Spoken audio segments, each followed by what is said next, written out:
Bonjour, dans cette vidéo, on poursuit le cours sur le transistor bipolaire. On s'intéresse maintenant à l'utilisation de ce transistor en commutation, c'est-à-dire en saturé bloqué. Ce sera par exemple le cas lorsque l'on voudra commuter un relais par l'intermédiaire de ce transistor.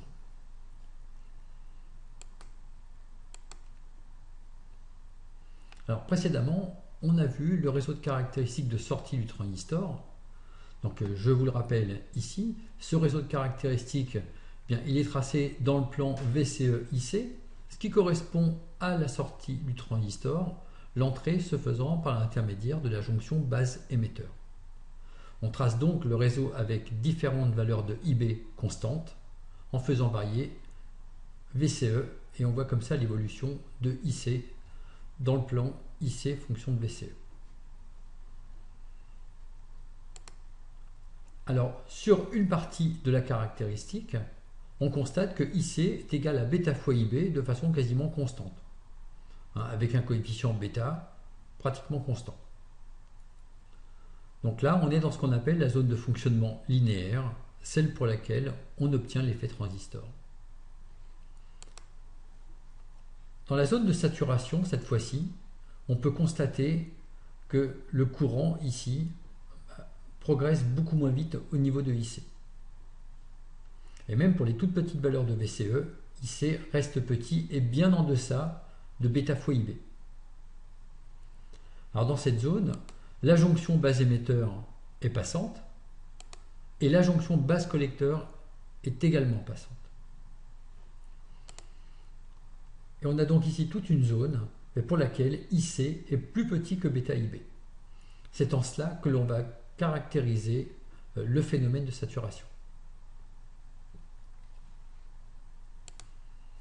Alors on va s'intéresser maintenant à un exemple simple, et cet exemple, on va le résoudre en utilisant les courbes de documentation des transistors. Alors une petite description du schéma pour commencer. Ce schéma, il utilise un relais. Ce relais est caractérisé par sa bobine. Sa bobine possède une résistance de 125 ohms pour une puissance de 200 mW. C'est un relais qu'on alimente en 5 volts.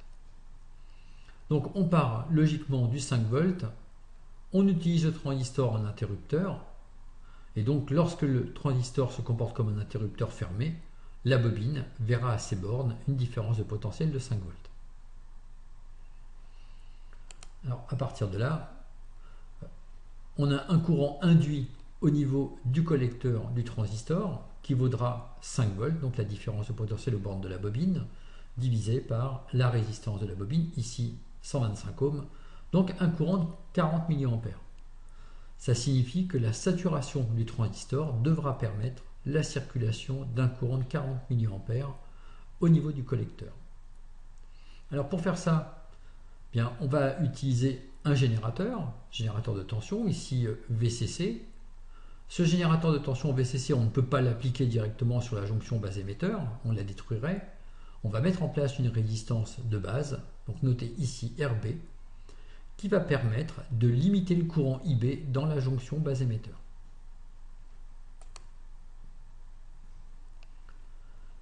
Il s'agit donc de choisir un transistor pour assurer IC égale 40 mA avec un VCE SAT, donc la différence de potentiel ici aux bornes du transistor lorsqu'il est saturé, de 0,2 volts maximum.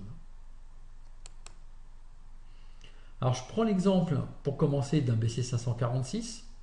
C'est un petit transistor en boîtier TO92 et ce petit transistor possède un IC max de 100 mA. Nous on souhaite 40 mA, donc c'est correct. C'est un transistor pour l'amplification. Et si on commence par regarder le premier réseau de caractéristiques, celui qui ressemble à celui que je vous ai présenté précédemment, on voit que ce réseau il conduit à une tension VCE, visiblement VCE SAT, qui serait de l'ordre de 1 volt. Ça ne correspond pas du tout à ce qu'on attend, surtout pour 40 mA sur le collecteur. Alors on peut imaginer qu'il existe des caractéristiques supplémentaires ici pour des courants IB plus importants. Et donc caractéristiques qui vont progressivement s'approcher de l'axe des ordonnées. Pour ça, il faut passer sur une autre caractéristiques. Donc la conclusion, c'est que ce modèle-là de caractéristiques ne nous permet pas, avec les échelles choisies pour les courants IB, d'obtenir la saturation souhaitée. Alors on passe à une autre approche avec un autre réseau de caractéristiques toujours disponible dans la documentation du BC 546. Ces caractéristiques, ce sont des réseaux qui permettent de caractériser la saturation du transistor, la façon dont il se comporte au niveau de la saturation, et c'est bien ça qui nous intéresse lorsqu'on veut utiliser le transistor en saturé bloqué. Donc nous on a un courant de 40 mA pour IC, ici il y a une caractéristique donnée pour 50 mA, on voit que pour saturer sous 0,2 volts, il faut un courant de base qui sera de l'ordre de 0,5 mA. Donc pour 40 mA, il faudra un peu moins, à 0,5, on est sûr de saturer correctement notre transistor. Alors sachant que ces caractéristiques sont des caractéristiques plutôt typiques, bien souvent on recommande de choisir une valeur de IB qui sera plus importante que ce que semble donner la caractéristique, et on adopte un coefficient de 5. Ici, il serait raisonnable d'utiliser un courant IB de l'ordre du milliampère pour s'assurer de la saturation du transistor.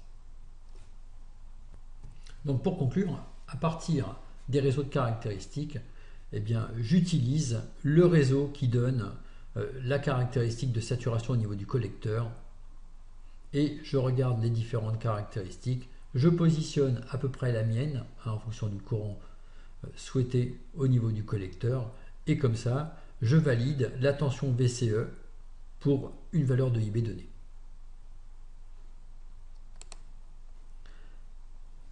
Alors on poursuit avec un autre transistor de façon à avoir différents types de caractéristiques. Cette fois-ci un P2N2222A. Donc c'est un transistor dont le IC max est de 600 mA, on est très largement au-delà des 40 mA souhaités. Donc c'est un transistor pour amplification, mais parfois marqué également commutation sur les documentations disponibles pour ce transistor. On peut constater qu'il est facile d'obtenir un VCE-SAT inférieur à 0,1 V. Les 0,1 V se situent ici. On voit que la plupart des caractéristiques sont dessous à partir du moment où le courant IC est inférieur à 100 mA. Donc dans le cas qui nous intéresse, les 40 mA sont un petit peu plus difficiles à situer. Ici, on peut constater que le bêta, correspondant à ce qu'on a pour IC égale 10 mA, avec 0,05 mA pour le courant IB, approche les 200. Donc ce bêta de 200, je vais m'en servir comme référence. On peut le valider également pratiquement pour les 150 mA. On aura un bêta qui sera de l'ordre de 150 ici. Donc je vais utiliser un bêta un petit peu différent, déduit de ce bêta de référence, que l'on vient de déterminer ici par un simple calcul. Donc bêta pour une saturation forte que je vais appeler bêta SAT, et ce bêta SAT, je vais le prendre à 1/5 du bêta, donc avec une valeur de 40. Ça signifie en fait que pour cette caractéristique, je choisirais un courant IB 5 fois supérieur en réalité, donc ici. Alors on était à 0,05, on irait à 2,5.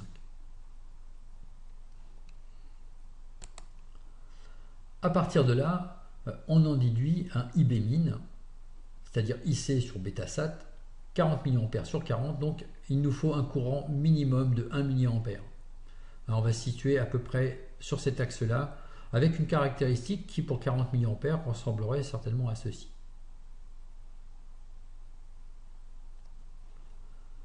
Donc connaissant IB min, on peut maintenant déterminer RB, puisque la jonction base émetteur ici, avec VCC égale 5 volts, cette jonction base émetteur, elle sera de toute façon passante, et une jonction passante, VBE, passante fortement, vaudra VBE SAT, et donc on va pouvoir écrire que IB, c'est VCC moins VBE sur RB. Alors pour ça, on prend la loi d'Emaille, on l'inverse, et on obtient cette équation simple. On en déduit RB, et puisque IB est connu en valeur minimale, ça signifie que l'on obtiendra la valeur maximale à choisir pour RB, donc un RB inférieur à ceci. Ce qui conduit au calcul suivant, hein, 5 pour VCC, VBE 0,6 volts et un courant IB min que l'on a situé à 1 mA avec ce bêta de saturation. Et on obtient comme ceci une résistance de base qui devra au maximum être égale à 4,4 kΩ. Alors si on prend ça dans une série normalisée de type E12, eh bien on prendra RB égale 3,9 kΩ.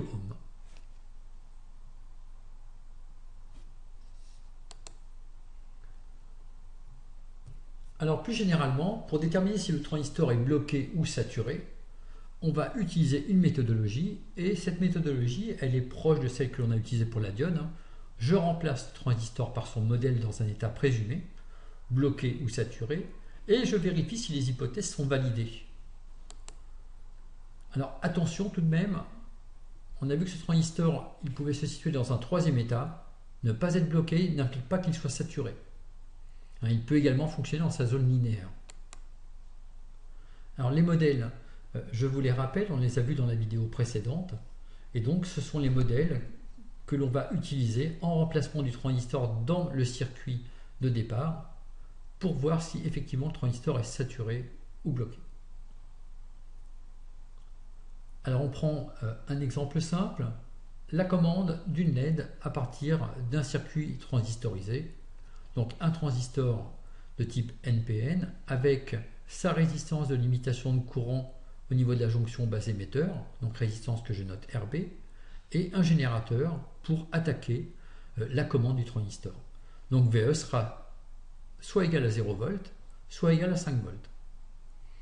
Et puis on dispose à la sortie, dans le circuit collecteur, d'une résistance qui limitera le courant dans la LED, et en série, on dispose également de la LED suivie d'une tension d'alimentation ici VCC qui sera située à 5 volts.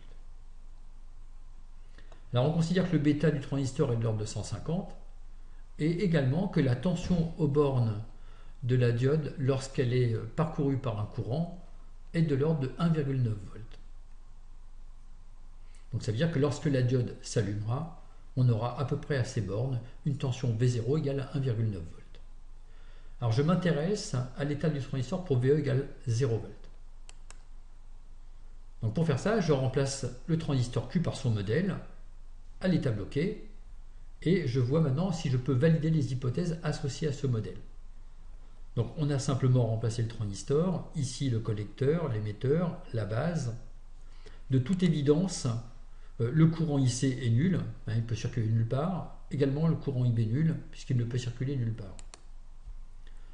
Il n'y a donc pas de courant dans la diode, et s'il n'y a pas de courant dans la diode LED, on peut considérer que VD égale 0.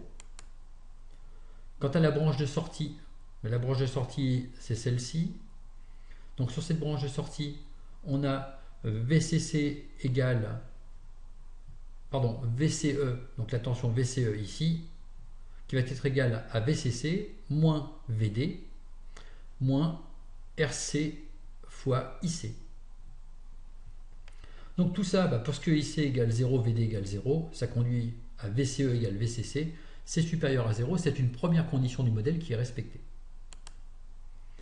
La branche d'entrée maintenant. La branche d'entrée, toute évidence, la tension VBE ici est nulle, puisque de toute façon il n'y a aucun générateur et aucun courant dans cette maille. Donc VBE égale 0. Et ça, c'est inférieur à VBE sat. On a à nouveau respecté les conditions du modèle. Donc là, toutes les conditions du modèle sont respectées. Et par conséquent, mon transistor Q est bien bloqué lorsque VE égale 0 volts. Alors on s'intéresse maintenant à l'état passant. Donc on va rechercher l'état du transistor pour VE égale 5 volts maintenant. Donc un VE ici égale à 5 volts. Et on va faire l'hypothèse, puisqu'on a mis en place un générateur, on imagine qu'un courant peut circuler et éventuellement que ce transistor pourra se saturer. Donc je remplace Q par son modèle saturé et je tente de valider les hypothèses associées à ce modèle. Donc le remplacement conduit au schéma équivalent suivant pour l'ensemble, et schéma pour lequel on peut faire un premier calcul avec la maille d'entrée qui se trouve ici. Donc cette maille d'entrée, bien c'est VCC, hein, c'est le 5 volts, moins RB/IB. Je vous rappelle que la tension aux bornes de RB est en opposition avec le courant IB, et moins VBE-SAT parce que VBE-SAT est en opposition par rapport au sens de parcours de la maille que j'ai situé comme ceci. Donc égale 0. Donc tout ça, ça s'inverse très facilement et ça permet de trouver IB. Et donc un courant IB qui vaut VCC moins VBE-SAT sur RB. Avec les valeurs indiquées ici, ça conduit donc, puisque VBE-SAT est de l'ordre de 0,6 volts, à obtenir un courant de 0,2 mA, donc au niveau de la jonction base émetteur. La branche de sortie maintenant. Donc je considère la branche dans sa globalité ici. Aux bornes de cette branche, on a une différence de potentiel VCC. Et cette différence de potentiel VCC, elle se décline en une somme de différentes différences de potentiel VCE-SAT plus VD plus RC fois IC. Donc de la même façon, on inverse pour obtenir IC. Donc VCC moins VDD moins VCE-SAT, hein, désolé pour le moins qui apparaît en excès ici, qu'on divise par RC, et avec les valeurs numériques disponibles, un VCE-SAT qu'on a de façon très simplifiée fixé à 0, eh bien on obtient 9,39 mA. J'ai bien entendu supposé que la LED était parcourue par un courant et donc qu'elle disposait à ses bornes d'une différence de potentiel VD de 1,9 volts. Alors pour valider le modèle, il faut maintenant vérifier qu'on a effectivement IC plus petit que bêta IB. Alors on connaît le bêta, 150. Bêta IB, c'est 150 fois 0,2, c'est 30 mA.